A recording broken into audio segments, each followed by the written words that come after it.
चलिए फिर आज के लेक्चर को स्टार्ट करते हैं। आज हम लोग क्या पढ़ने हैं, आज हम लोग क्या पढ़ने वाले हैं, आज हम लोग पढ़ेंगे सल्फोनामाइड एंड सल्फोन्स। और इससे पहले के जितने भी लेक्चर्स हैं सिलेबस वाइज वो हम ख़त्म कर चुके हैं, तो प्लेलिस्ट में मिल जाएगा या ऊपर आई बटन होगा उसमें मिल जाएगा। ठीक है, तो सल्फोनामाइड्स एंड सल्फोन्स हमको पढ़ना है। तो ये सल्फोनामाइड्स और सल्फोन जो है वो लगभग सेम ही होती हैं, बस थोड़ा सा डिफरेंस होता है। अब सल्फोनामाइड्स को जो है वो सल्फा ड्रग्स भी कहा जाता है। क्या कहा जाता है?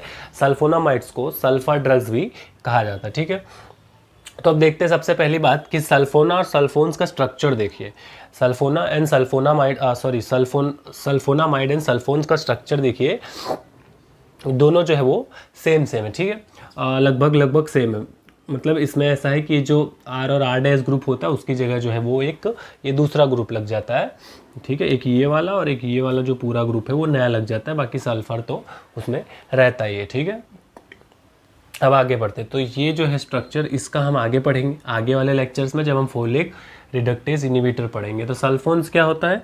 सल्फोन्स देखिए, सल्फोन्स को यहाँ थोड़ा सा बता देता हूँ, वैसे तो हम लोग इसको आगे पढ़ेंगे।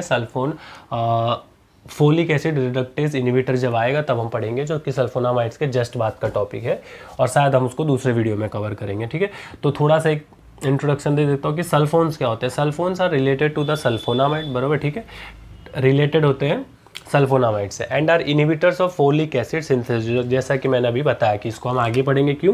क्योंकि ये फोलिक एसिड सिंथेसिस, अब ये फोलिक एसिड सिंथेसिस क्या है, फोलिक एसिड को क्यों सिंथेसिस करना, उसके सिंथेसिस को क्यों रोकना पड़ता है। फोलिक एसिड ऐसा तो क्या करता है बैक्टीरिया में जो हमको उसका सिंथेसिस रोकना पड़ता है। ठीक है, तो हम उसको आगे पढ़ेंगे। और ये जो स्ट्रक्चर है वो किसका है? सल्फोनामाइड का। तो इसी का स्ट्रक्चर है, यहाँ पे N1 होता है, यहाँ पे N4 होता है, और यही जो है वो आगे पीछे होगा, और मतलब इसी पे सब्स्टिट्यूशन होंगे, और इसी के ऊपर, इसी के बेस पे हम क्लासिफिकेशन भी देखेंगे अभी आगे थोड़ी देर बाद। इसको रब करूंगा तब।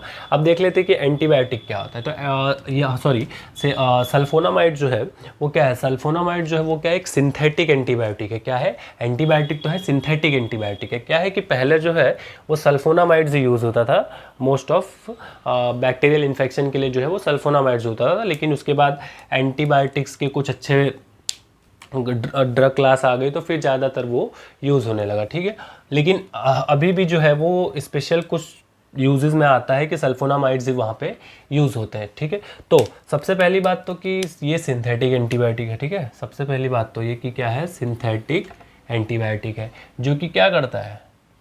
कंटेन करता है किसको? Sulpha एनिल amide group. ठीक है, ये है सल्फा एनिल अमाइड ग्रुप। सल्फोनामाइड यानी यही है सल्फा एनिल अमाइड ग्रुप, क्योंकि इसमें देखो अमाइड ग्रुप भी है और ये सल्फर ग्रुप भी है। ठीक है, अमाइड ग्रुप भी है और ये सल्फर ग्रुप भी है। तो अमाइड क्या होता है? कार्बोनिल ग्रुप आप जानते होंगे कि कार्बोनिल ग्रुप कुछ इस प्रकार का होता है। यहाँ पे NH2 लग जाए और यहाँ पे R का R और बाकी का सब वैसा का वैसा ही रहे तो उसको अमाइड बोलते हैं। ठीक है, तो ये क्या है? देखिए ये वाला स्ट्रक्चर जो है वो यहाँ पे आपको मिल जाएगा। तो यहाँ पे क्या एनिल अमाइड ग्रुप जो है वो है। ठीक है, अब यूजेस देखते हैं। इसके यूजेस में क्या होता है? स्पेशली जो है वो यूरिनरी ट्रैक्ट इन्फेक्शन में जो है बहुत काम आता है। यूरिनरी ट्रैक्ट इन्फेक्शन में इसका ज़्यादातर यूज़ होता है। उसके बाद इन्फेक्शन फ्रॉम बर्न, यानी कि जो जल जाते हैं, जिनका बर्न हो गया होता है, जो जल जाते हैं, उनके बाद जलने के बाद जो बचते हैं और उसमें जो इन्फेक्शन होता है, फ्लूइड्स निकलते हैं उसमें, उस इन्फेक्शन में ये काम आता है। ठीक है, उसके बाद दूसरे बहुत सारी चीज़ों में, जैसे आई और ईयर इन्फेक्शंस और भी हैं, जैसे कि मेंजिनिटीज़ में प्रॉब्लम होती है तो वहाँ पे भी यूज़ होता है सल्फोनामाइड। ठीक है, तो हमने यहाँ तक कर दिया है। अब इसके आगे इसको मैं रब करके आगे लिख लेता हूँ।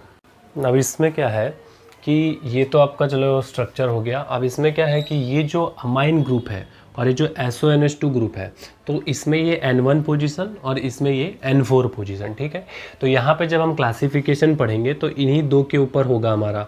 सबसे पहले अगर क्लासिफिकेशन बेस्ड ऑन स्ट्रक्चर पढ़ेंगे तो उस पर N1 एंड N4 सब्सटीट्यूशन, यानी कि एक N1 पर N4 दोनों पे सब्सटीट्यूशन होगा वो वाला, और एक N1 यानी कि सिर्फ N1 पे सब्सटीट्यूशन होगा। ठीक है, तो चलिए फिर क्लासिफिकेशन देख लेते हैं।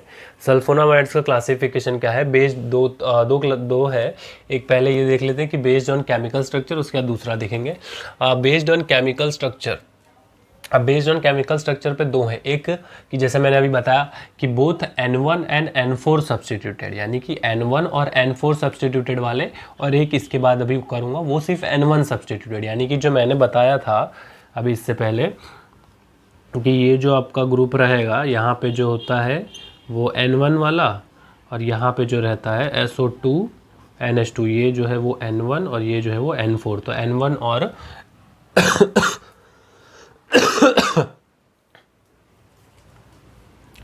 तो ये N1 और N4 वाला जो है वो सब्स्टिट्यूटेड होंगे, ठीक है।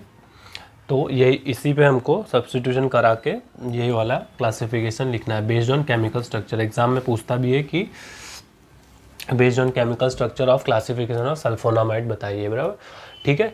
तो सल्फोनामाइड का हम देखते हैं कि both N1 and N4 substituted में ये दो हैं, कौन से हैं, सैचिनाइल सल्फाथियाजोल, ठीक है, सचिनाइल सल्फाथियाजोल और PHTH एलाइल सल्फाथियाजोल, ठीक है, PHTH एलाइल सल्फा या फिर बोल सकते हैं पिथाइलिल सल्फाथियाजोल, ठीक है। तो ये है जिसमें कौन सा है, ये वाला जो है वो ग्रुप लगा हुआ है, एक सेकेंड, हाँ, तो ये वाला ग्रुप लगा हुआ है एक्स्ट्रा, और यहाँ पे जो है वो ये वाला ग्रुप लगा हुआ, ठीक है। तो आपको पता चल जाएगा, ठीक है, N1 और N4 वाले में, और यहाँ पे भी ये एक्स्ट्रा ग्रुप लगा हुआ है और ये वाला एक्स्ट्रा ग्रुप लगा हुआ है, ठीक है। तो ये हो गए, अब ये तो हो गए N1 एंड N4 के। अब देखते हैं N1 वाले। तो ये N1 सब्स्टिट्यूटेड वाला भी लिख दिया है, वो भी स्टार्ट कर देते हैं। तो N1 सब्स्टिट्यूटेड में कौन सा है, जिसमें यानी कि हम खाली यहाँ वाला यहाँ पे जो N1 होता था ना, खाली उसको ही सब्स्टिट्यूट करेंगे, बाकी सब में ऊपर N4 की जगह NH2 ही रहेगा, बराबर। ऐसे बहुत सारे होते हैं, बस ये आप 6 लिख के 6 डायग्राम बना देंगे, अगर बेस्ड ऑन केमिकल स्ट्रक्चर पूछता है तो मिल जाएंगे, यानी कि 2 पहले वाले और ये टोटल 8 बना के लिखेंगे तो भी मिल जाएगा। और भी होते हैं वो आप गूगल से चेक करके लिख सकते हैं, या फिर आप जो टेक्स्ट बुक प्रीफर करते हैं उसमें होगा, ठीक है। तो हम N1 सब्स्टिट्यूटेड वाला देखते हैं। तो N1 सब्स्टिट्यूटेड वाले में कौन सा आता है, N1 सब्स्टिट्यूटेड वाले में आता है sulfamethazine, sulfa acetamide, sulfa pyridine, sulfa methizole, sulfa diazine और सल्फा मेथोक्साजोल, ठीक है। तो ये सब चीज़ें जो हैं आती हैं इसमें। बस आपको ध्यान रखना है कि जो N1 सब्स्टिट्यूटेड वाले हैं ये सिर्फ N1, यानी कि यहाँ पे जो N1 सब्स्टिट्यूट हुआ है बस वही आपको ध्यान रखना है, बाकी तो आप समझ ही गए हैं, ठीक है। तो इसमें सिर्फ हमको ये चीज़ ध्यान रखना है। अब दूसरा आता है उसके बाद हम लोग इसके बाद का वो करते हैं, ठीक है। तो अब आगे बढ़ते हैं based on site of mechanism, ठीक है। तो हमने इससे पहले क्या देखा था, बेस्ड ऑन साइट ऑफ वो केमिकल स्ट्रक्चर वाला किया, अब based on site of action, उसके बाद based on site of duration of action, ठीक है। तो 3 तरह से क्लासिफिकेशन इसका दिया हुआ है, और ज़्यादातर मोस्ट ऑफ जो है वो केमिकल स्ट्रक्चर वाला ही पूछता है, ठीक है। तो based on site of action है और based on duration of action है। तो based on site of action पे देखते हैं, देखिए ये 5। और दूसरी चीज़, जहाँ पे भी मैंने ये ऐसे S लिख दिया है, जहाँ पे भी मैंने खाली ये ऐसे S लिख दिया है, वहाँ समझ लेना S is equal to sulpha, S is equal to sulpha, ठीक है। तो सबसे पहले शुरू करते हैं कि सल्फोनामाइड, ठीक है। यहाँ पे तो S मतलब सल्फोनामाइड है, sorry, S is equal to sulphonamide, ठीक है, सल्फोनामाइड। अरे यार ये तो पूरा गंदा ही कर दिया, एक सेकंड, अच्छी राइटिंग में लिख दूँ, सल्फोनामाइड, ठीक है। तो अब स्टार्ट करते हैं, है ना।